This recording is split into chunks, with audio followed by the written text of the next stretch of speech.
Merci de nous rejoindre pour Décryptation au niveau des faux. Donald Trump entend bousculer l'ordre diplomatique mondial. Le président américain souhaite créer un conseil de paix façonné à sa main, destiné à intervenir dans la résolution des conflits internationaux en concurrence directe avec l'Organisation des Nations Unies. Selon une charte évoquée, l'accès à un siège permanent coûterait $1 milliard. Mamadou Diouf, bonsoir et bienvenue. Merci. Bonsoir Charlotte. En quoi consiste exactement ce projet de conseil de paix de Donald Trump?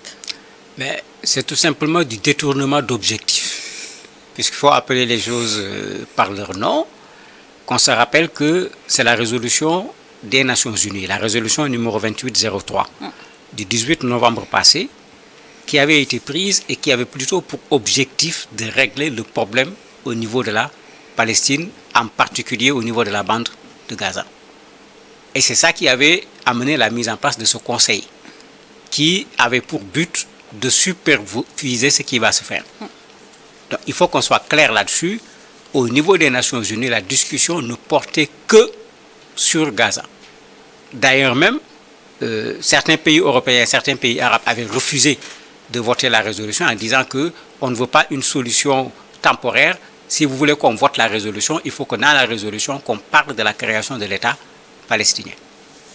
On n'en a pas parlé comme ils l'ont voulu, on a fait allusion à un État palestinien souverain, ce qui a fait que des pays arabes et certains pays occidentaux ont accepté de signer. Donc on est en face d'un conseil qui, en principe, a pour but de résoudre le problème palestinien. Mais quand vous entendez Trump parler aujourd'hui, il est véritablement dans de l'arnaque. Il parle d'un conseil pour gérer les questions de bonne gouvernance au niveau du monde, pas de la Palestine, au niveau du monde. Mais Trump a depuis quand été empereur au niveau du monde pour être celui qui va gérer cela.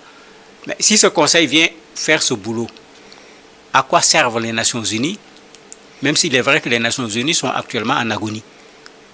Et même quand vous regardez la composition, quand vous regardez la façon dont on y adhère, quand vous lisez le texte, Trump qui s'est autoproclamé président, parce que c'est ce qui est écrit dans le texte, c'est lui qui est le président du Conseil, quand vous lisez le texte, 35 fois on dit le président, le président, le président. Vous voyez quelqu'un qui a été fait à la dimension de Trump. Mais si c'était pour la question palestinienne, tout court, ça pose déjà problème, parce que Trump fait partie du problème lui-même, puisqu'il soutient Israël. Mais à l'échelle mondiale, je ne vois pas en quoi Trump est un exemple pour qu'on lui donne autant de pouvoir dans un conseil où lui, il peut faire entrer des gens, lui, il peut faire sortir des gens. Mais c'est quoi? C'est pourquoi il y a une des presses américaines qui parle de cour impériale pour Trump. Mais selon lui, concrètement, en quoi est-ce que ce conseil se distinguerait-il concrètement des institutions déjà existantes, notamment le Conseil de sécurité des Nations Unies? Mais c'est ce qui n'est pas clair du tout. Parce que d'ailleurs, dans le texte, de façon un peu subtile, le conseil Trump dit qu'on met en place ce conseil parce qu'il y a des organes qui sont là qui ne parviennent pas de façon efficace à résoudre un certain nombre de problèmes. Et quand il parle de ces organes, bien sûr, il s'agit des Nations Unies, il ne s'agit pas d'autre chose. Ce qui pose problème, c'est que ça n'a absolument rien à voir avec l'Organisation des Nations Unies. Qu'on se rappelle que l'Organisation des Nations Unies est née au lendemain de la Seconde Guerre mondiale, où il a fallu se remettre en cause de façon globale et de façon profonde à cause de la catastrophe qu'a été la Deuxième Guerre mondiale.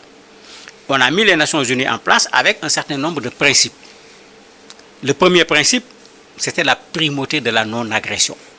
Trump est un agresseur. Il a bombardé au Nigeria, il a bombardé en Iran, il est allé prendre le président du Venezuela. Ça, ce n'est pas un principe au niveau des Nations Unies. Le deuxième principe, c'était l'autodétermination. Si ce principe avait été respecté, les Palestiniens sont indépendants depuis fort longtemps. Alors que Trump ne fait rien du tout pour l'indépendance des Palestiniens. Le troisième principe, c'est les droits fondamentaux de la personne humaine de façon générale. Mais il y avait un autre principe intéressant, l'égalité en droit des personnes et des nations. Parce que ça fait partie des principes des Nations Unies. Même si dans la réalité, ce n'est pas ce que l'on voit, c'est des choses qui sont inscrites de façon très claire. Et pour les nations même, on précisait grandes ou petites. Mais déjà, les Nations Unies ont un problème. Parce que vous avez 5 pays, les vainqueurs comme on les appelle pratiquement, qui ont le droit de veto et qui bloquent aujourd'hui presque l'ensemble du système des Nations Unies. Ici, vous vous retrouvez avec un organisme où Trump a seul le droit de veto. Puisque c'est ça la réalité, puisque il est dit de façon extrêmement claire que quand il y a des problèmes dans cette structure, lui tout seul, il a la possibilité de faire des résolutions. Bon, on n'a pas mis son nom, mais c'est le président. Quand je disais, on dit tout le temps le président, c'est-à-dire c'est comme s'il y a un État qui lui seul a le droit de veto, qui peut intégrer, qui peut également rejeter des gens au niveau de ce Conseil. Et Donald Trump parle de résolution des conflits, mais s'agit-il là d'un outil diplomatique crédible ou d'une initiative avant tout politique et symbolique? Mais ce n'est pas crédible. C'est Trump qui, dans sa fixation d'être empereur du monde, veut forcer la main aux gens. Imaginez, on dit si tu veux être membre permanent, il faut payer. Et combien? 1 milliard de dollars. Quel pays africain va payer 1 milliard de dollars pour devenir membre permanent dedans? C'est-à-dire on nous reconstitue encore des Nations Unies, non pas sur la base du résultat de la Seconde Guerre mondiale, mais cette fois-ci, ça va être sur la base de l'apport sur le plan financier. Autre chose, Trump a choisi des pays avec qui il a de très bonnes relations, à qui il demande de venir. Vous avez la France qui a refusé, et vous avez vu le conflit que ça a créé aujourd'hui entre Macron et Trump. Vous avez des pays européens qui disent qu'ils réfléchissent. Vous avez d'autres qui sont en train d'hésiter. Vous avez le Maroc qui a accepté de rejoindre. Trump va bien sûr demander aux pays du Golfe de venir parce qu'eux, ils pourront facilement donner 1 milliard de dollars et être des membres permanents. Mais c'est quoi une organisation qui dit qu'elle veut lutter pour la paix dans le monde et la bonne gouvernance? Et le critère pour être un membre permanent, c'est de cotiser 1 milliard de dollars. Mais on est déjà dans un problème parce que cette égalité des nations, grandes ou petites, dont je parlais tout à l'heure comme principe des Nations Unies, on est en train de piétiner cette égalité. Mais ensuite, Trump n'est pas un exemple parce qu'il faut qu'on fasse attention. C'est peut-être un exemple au niveau de l'immobilier, exemple même qu'on peut mettre entre guillemets parce qu'on l'accuse de ne pas respecter les impôts et les taxes. Mais quand même, pour l'humanité d'aujourd'hui, je ne vois pas en quoi Trump est un exemple pour qu'on puisse lui créer un conseil impérial. En même temps, voyez-vous de l'opportunisme dans ce projet au moment où de nombreux États, notamment africains, exigent des réformes de certains textes des Nations Unies? Oui, mais Trump n'est pas d'accord avec ces réformes. C'est là qu'il faut faire attention. Son prédécesseur avait fini par accepter le principe qu'il y ait des pays africains qui soient membres du Conseil membres permanents du Conseil de sécurité. Il restait la question du droit de vote ou pas. Trump n'est pas à ce niveau.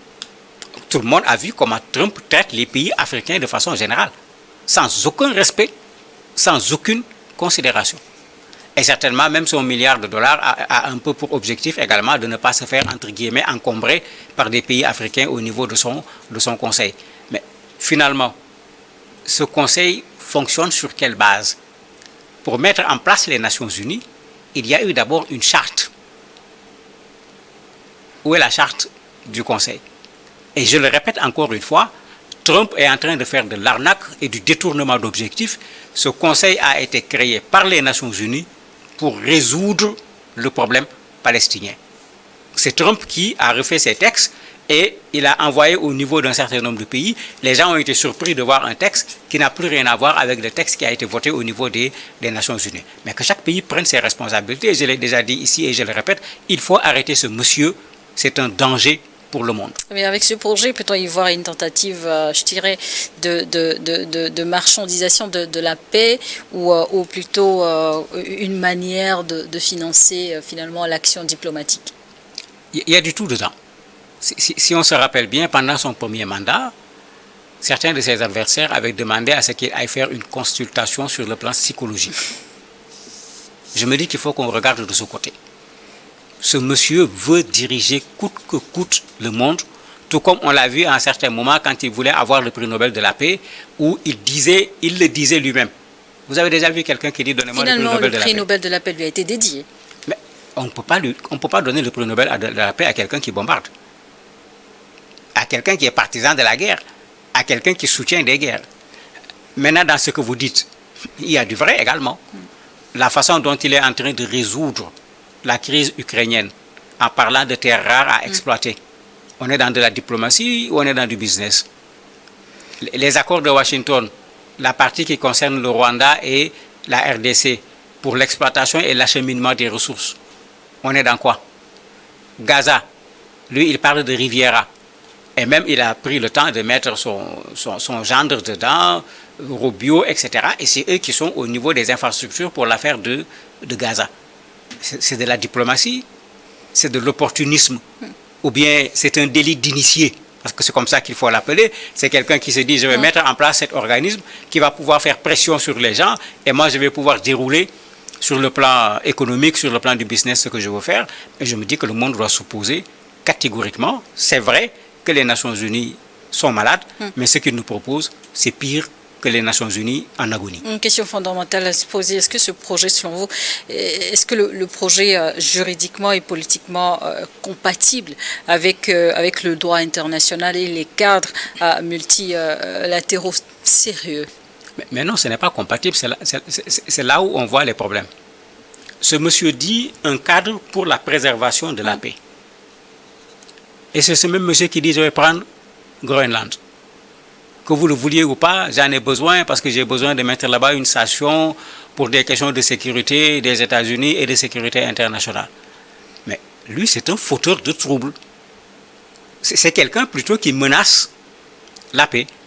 Donc avant qu'il ne mette en place un conseil pour régler le problème, il faut qu'on règle son cas d'abord. Qu'il arrête d'abord de menacer la paix avant de venir dire qu'il va mettre en place un conseil qui va se charger de préserver la paix. Les risques en face, comment l'ONU et les grandes puissances surtout pourraient réagir face à une structure concurrente, mais surtout se revendiquant d'un rôle mondial? On attend surtout la réaction de la Russie parce qu'il dit qu'il a invité Poutine pour qu'il devienne membre. On attend la réaction de la Chine parce que la résolution dont je parlais tout à l'heure, la résolution 2803 des Nations Unies votée le 18 novembre passé, la Chine s'était abstenue, la Russie également s'était abstenue. C'est-à-dire une façon de ne pas empêcher à la résolution de passer, mais ils n'avaient pas voté cette résolution. Même si c'est $1 million, la Chine, tout comme Poutine, peuvent donner $1 million. Mais est-ce que la Chine et la Russie vont venir se mettre sous la tutelle de Trump?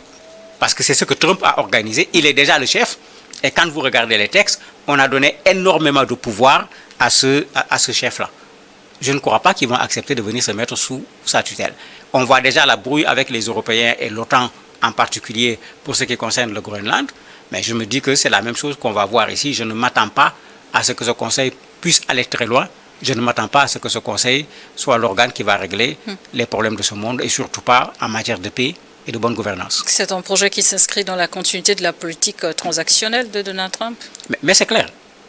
C'est extrêmement clair parce que si on dit que le Conseil sera là pour de la bonne gouvernance, j'aurais pu comprendre qu'un des critères pour qu'un État intègre le Conseil, mais c'est que ce soit un État où la bonne gouvernance est la règle.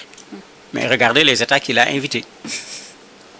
Le Maroc, la Biélorussie, l'Argentine, le Kazakhstan, le Vietnam, l'Azerbaïdjan, les Émirats arabes unis. Est-ce que la bonne gouvernance est la règle dans tous ces pays? La question, elle est là, elle est pertinente. Avant de vouloir dire nous gérons les questions de bonne gouvernance, il faut que ceux qui gèrent les questions de bonne gouvernance soient des exemples qu'on puisse montrer aux autres en matière de bonne gouvernance. Et Trump ne l'est pas. N'oubliez pas qu'il y a des procès qui l'attendent. Et dans les procès qui l'attendent, il y a des problèmes de fraude douanière, etc. Le document administratif qu'il a pris quand il avait fini avec son premier mandat pour amener chez lui, alors que ça ne lui appartient pas, je ne crois pas que ça soit de la bonne gouvernance.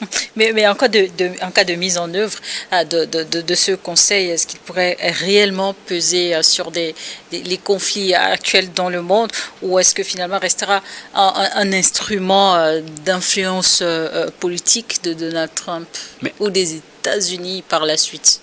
De Donald Trump surtout, parce que je ne crois pas que le pouvoir américain qui viendra après va continuer sur ce chemin.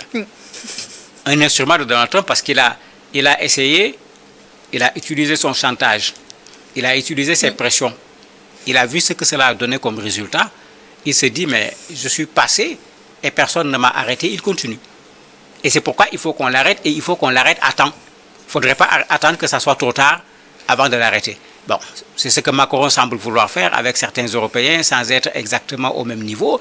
Et vous avez vu comment Trump est en train de le bousculer parce qu'il veut aller de l'avant dans ce qu'il veut faire. Mais moi, je me dis que ceux qui croient au droit international doivent s'associer pour refuser ce projet. Trump ne nous a rien apporté en matière de droit international. Justement, toujours parlant des inquiétudes, quel risque ce projet fait-il peser, selon vous, sur le multilatéralisme, mais également l'équilibre mondial déjà très fragile, surtout dans les relations internationales? Mais le risque est énorme parce qu'on va vers du faux multilatéralisme. Ce que j'appelle du faux multilatéralisme, Trump a créé sa chose, il associe dedans qui il veut, il sort de la chose qui il veut. Ça, ce n'est pas du multilatéralisme. Le multilatéralisme, on s'assoit ensemble, on conçoit ensemble, on exécute ensemble. Et c'était ça le principe des Nations Unies, bien que cette question des droits de veto a finalement tout gâté au niveau des Nations Unies, parce que finalement, il y en a qui n'ont pas une voix comme les autres membres, tout simplement. Donc ça, c'est une affaire de Trump, et c'est pourquoi il faut refuser qu'une affaire de Trump puisse être considérée comme une affaire internationale, encore moins comme une affaire mondiale, parce que lui, c'est ça son objectif actuellement. Faire en sorte de diriger un conseil qui s'occupe de la paix au niveau du monde. Peut-être qu'il a encore toujours derrière la tête qu'on lui donne un prix Nobel de la paix, mais qu'il se calme. Pour le moment, il ne remplit aucun des critères pour avoir le prix Nobel de la paix. Pour terminer, vous direz que cette initiative de Donald Trump, serait peut-être un simple coup de communication? Non, pas seulement un coup de communication. Trump, regardez son premier mandat, Trump n'a plus besoin de faire de coups de communication. Je crois que en matière de communication, il a dominé la presse mondiale pendant une année.